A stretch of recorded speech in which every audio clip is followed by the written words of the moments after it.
Although the world of One Piece is quirky and colorful, there are plenty of dark elements in it like slavery, genocide, and other adult topics. This is a story about pirates after all, and the joyful personalities of these Straw Hats sometimes make us forget that pirates are not good people. Pirates take what they want. I don't really know how I should be setting up this video, so I'll get straight to the point. Today I'm going to be talking about the rapists of One Piece. First of all is the celestial dragon Sharlos. Sharlos is definitely not someone that cares about consent. In his very first scene, Sharlos shoots a man and takes his fiancée as his own wife. Sharlos is basically an ugly bastard that you see in NTR manga. And this isn't the first time that Sharlos has done this. He has at least 5 other wives, and I doubt any of them agreed to the marriage. After 10 years of no screen time, the first thing he did upon his return was attempting to kidnap Shirahoshi and add her to his collection of slaves. Sharlos is a pretty gross human being. These celestial dragons in general are pretty awful when it comes to women. Boa Hancock and her sisters were kidnapped and enslaved as teenagers by the celestial dragons. When they returned, they developed an intense fear and hatred for men. While it was never explicitly stated that they were assaulted, I think their reactions to their trauma speaks for itself. Also, when the Don Quixote family was lynched by the citizens that had their lives ruined by the celestial dragons, a woman claimed that her daughter was taken by the nobles as a slave and killed herself immediately after returning. As most fans of One Piece already know, the celestial dragons are the scum of the world. Next on our list we have Big Mom. Big Mom has had 43 husbands and 85 children with them, and many of the husbands were unwilling participants.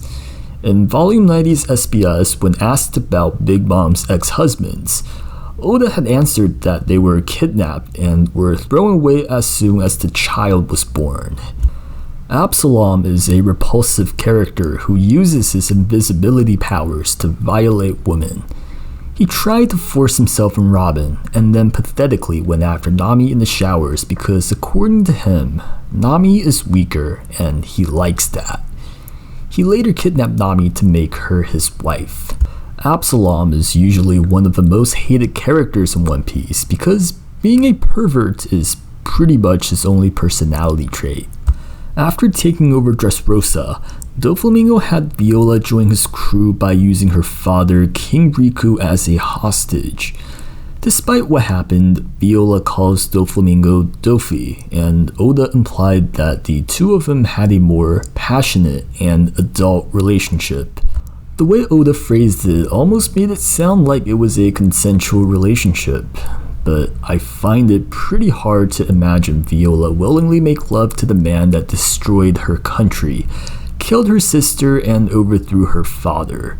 Viola and her nickname Violet were probably based on the flower, but in Spanish, violar means rape. With Dressrosa being a kingdom that is heavily influenced by Spain, this might have been intentional by Oda. Next, we have Vandekken. Vandekken has been trying to marry Shirahoshi since she was 6 years old. No further elaborations needed. When Blackbeard captured Jewelry Bonnie, he offered to not hand her over to the Marines if she agreed to become his woman. Between being imprisoned for life or becoming Blackbeard's lover, that's not much of a choice at all. It's likely that Blackbeard has made the same threats to other female pirates that he defeats.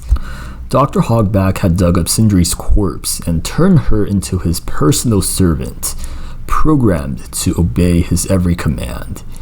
Sindri's body has been under Dr. Hogback's possession for over 10 years, so Dr. Hogback has probably used her in every way possible.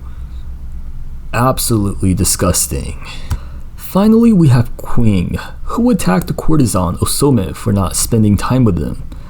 While we haven't seen him go further than that, the fact that he's willing to commit violence against women for not keeping him company suggests that he is not one to take no for an answer.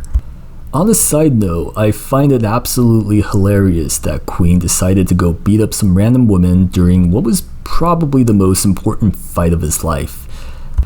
Anyways, that's it from me. Let me know what you guys think about the video and if there was anyone that I missed. There are a lot of creepy and vile characters in One Piece, so I'm sure there were at least a couple that went over my head.